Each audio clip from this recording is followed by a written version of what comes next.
السلام عليكم ورحمة الله وبركاته، وأهلا وسهلا ومرحبا بكم أيها السادة المشاهدون الكرام. أسأل الله كما جمعنا في هذا المكان أن يجمعنا في جنات فردوس ورياضها. Wanachuoni wameitizama faradhi na wakaiweka katika vigawanyo vyake, wakasema kuna faradhu ain na kuna faradhu kifaya. Faradhu ain itamwajibikia kila aliyekuwa mukallaf, kila aliyeota, kila aliyekuwa baligh, na hii ni wajibu lazima kwake kufanya katika kila namna, kama kusali, kufunga, kutoa zaka wa halumma jara. Haya masala ni faradh aini, lazima aweze kuyatekeleza. Lakini masala ya faradhu kifaya, wameitizama ibada ya hija, wameiona ni faradhu kifaya, ni faradhi ya kujitosheleza, ya kwamba anaweza akafanya fulani asifanye, anaweza akamfanyia fulani na fulani asiweze kumfanyia. Hii ni kuonyesha ya kwamba ibada hii haikumlazimu kila mtu. Mwenyezi Mungu akasema katika Qur'ani, walillahi ala nnasi hijjul baiti man istata'a ilayhi sabila. Mwenyezi Mungu Subhanahu wa Ta'ala kwa watu wake amewawekea hijjul bait, kuifanyia hija, ibada tukufu, kuelekea katika ibada tukufu, kuelekea kwenye Kaaba tukufu lililokuwepo kule katika miji mitukufu ya Makka na Madina. Malengo ni kwa ajili ya kumfikisha mtu katika yale aliyoyakusudia Allah Subhanahu wa Ta'ala, lakini Allah anasema liman istata'a ilayhi sabila, kwa yule mtu ambaye njia hii kaiweza. Kwa hiyo sio kila mtu ataiweza njia hii, wako watakaoweza, wapo wasioiweza.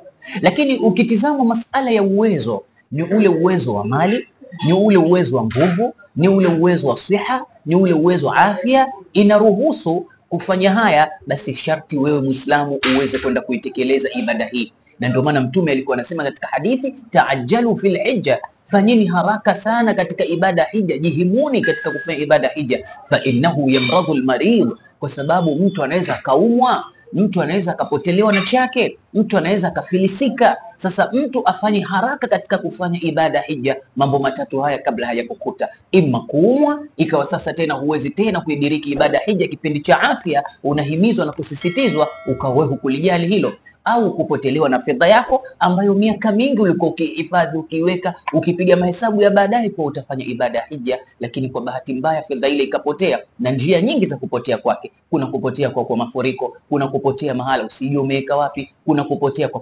kuibiwa, wahalum majara katika kupotea huko. Lakini kadhalika inawezekana ukafilisika katika maisha. Leo uko na kipato, hukukumbuka kufanya ibada hija, kesho kipato kile chote kimeisha na umeanza kufilisika taratibu, huku ukianza kuilaumu nafsi yako, ya reti ningelifanya ibada ya hija. Kwa ibada hii Mtume anasema taajjalu, fanyeni haraka kufanya ibada hii ya hija kabla hajakukumbeni haya mambo ambayo yametukumba. Na ibada hii ni ibada pekee ambayo imekusanya ibada zote. Wanachuoni wanasema wanasema alhijja hiya ibadatun tajma'u au a'wam min alibada.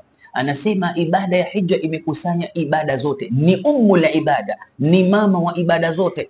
Ibada zote zimekusanywa ndani ya ibada hii ya hija. Kwa hiyo mtu akitaka kudiriki kuzifanya ibada zote, basi atadirikiwa kwa kuifanya kwake ibada ya hija, kwa sababu ndani yake kuna hayo makusanyo ya ibada mbalimbali. Saumu ipo ndani yake, ibada ya sala, nawafil na faradhi, ibada za faradhi na ibada za sunna, ndani yake watu wanafanya sala, ndani yake dhikri ya kumtaja Allah, mpaka Allah anasema liyashhadu manafi'a lahum waliyadhkuru isma Allah fi ayamin ma'lumat. Mwenyezi Mungu anasema watashuhudia manfaa yao kwa kile ambacho wanakiendea mbio, watashuhudia yale ambayo wanayachuma katika kufanya kwa ibada hija. Anasema waliyadhkuru isma Allah, na watamtaja Mwenyezi Mungu fi ayamin ma'lumat, katika yale masiku maalum ya ibada hile ya hija, kwa sababu Allah anasema alhajju ashhurun ma'lumat faman farada fihinna alhajja, yule atakayefaradhishwa katika kufanya kwake ibada ya hija asifanye ufasiki, asifanye jidal katika haji. Wa ma taf'alu min khairi ya'lamuhu Allah, Mwenyezi Mungu anasema katika khairi yoyote mtakayoitenda, basi Allah Subhanahu wa Ta'ala anaijua. Hivyo tujilazim, tujihamasishe, tujiweke tayari kwa ajili ya kuitenda ibada hija, kwa sababu ni ibada bora katika ibada zilizokuwapo miongoni mwa ibada za Allah Subhanahu wa Ta'ala. Mimi nimefanya ibada hija, wewe je? Min fadhail ibada alhijja, katika fadhila za ibada ya hija, miongoni mwa fadhila ya ibada hija, kwanza ni kafara min adh-dhunubi, ni kufutiwa madhambi yako yote. Mtume sallallahu alaihi wasallam anasema, man hajja wa lam yarfuth wa lam yafsuq raja'a ka yawmi waladathu ummu. Katika kheri kubwa anazozipata haji, akifanya ibada hija pasi na kushirikisha ufisadi, kushirikisha mambo ya ufasiki, ubaya, ufedhuli na kila aina ya mambo asiyoyapenda Allah, huyu haji atarudi nyumbani akiwa kama amezaliwa leo kutoka kwa mama yake. Ina maana gani? Ana maana Allah huwa atamsamehe dhambi zote ambazo alikuwa kazifanya. Na katika Qur'ani Mwenyezi Mungu anatueleza haya, walladhina idha fa'alu fahishatan aw dhalamu anfusahum dhakaru Allaha fastaghfaru lidhunubihim wa man yaghfiru dhunuba illa Allah wa lam yusirru ala ma fa'alu wa hum ya'lamun. Wale watu ambao wamedhulumu nafsi zao, wamefanya mchafu mkubwa, alafu wakamkumbuka Allah, wakamwendea Allah, wakamtaka msamaha Allah, na Mwenyezi Mungu akawasamehe dhambi zao, na walipoona wamesamehewa hawakurudi tena katika kufanya yale machafu yao, ilhali wanatambua yale yalikuwa sio mambo mazuri. Ulaika jazaohum maghfiratun min rabbihim wa janna, hao malipo yao itakuwa ni msamaha wa Allah na watalipwa pepo, na hiyo pepo wataka huko daiman abadan, na tunamwomba Allah tujalie katika watu hao. Kwa jambo la mwanzo ni fadhila ya kupata msamaha wa Allah biduni istithna, lakini jambo la pili utakalolipata kutoka kwa Allah ni kulipwa pepo, kwa sababu Mtume sallallahu alaihi wasallam anasema alhajju mabrur falaysa lahu jazaan illa aljanna.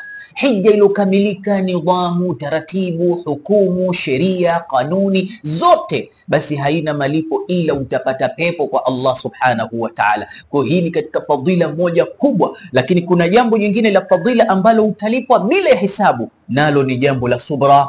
Unaposubiria yale unayoyapata katika kipindi cha hija, kusukumana, kutusiwa, joto kali, safari za muda mrefu, kuzunguka hapa na pale, ukayavumilia, wallahi yale ni masala atakayokwenda kukulipa magorofa siku ya Kiyama. Mwenyezi Mungu anasema, ulaika yuzauna alghurfata bima sabaru wa yulqauna fiha tahiyatan wa salama. Hawa ndio watakaolipwa magorofa siku ya Kiyama kwa sababu ya yale walikuwa wanayasubiria. Katika aya nyingine, innama yuwaffa as-sabiruna ajrahum bighairi hisab, watalipwa watu waliokuwa wanasubiria ujira usiokuwa na hisabu. Kwa hiyo hayo yote ambayo utayapata min fadhail, na kuna mengi katika fadhila ambazo mwenye kufanya ibada hija atajizolea kede kede, na sisi kuzitoa idadi zote za fadhail hatutakuwa na uwezo huo ndani ya muda mchache.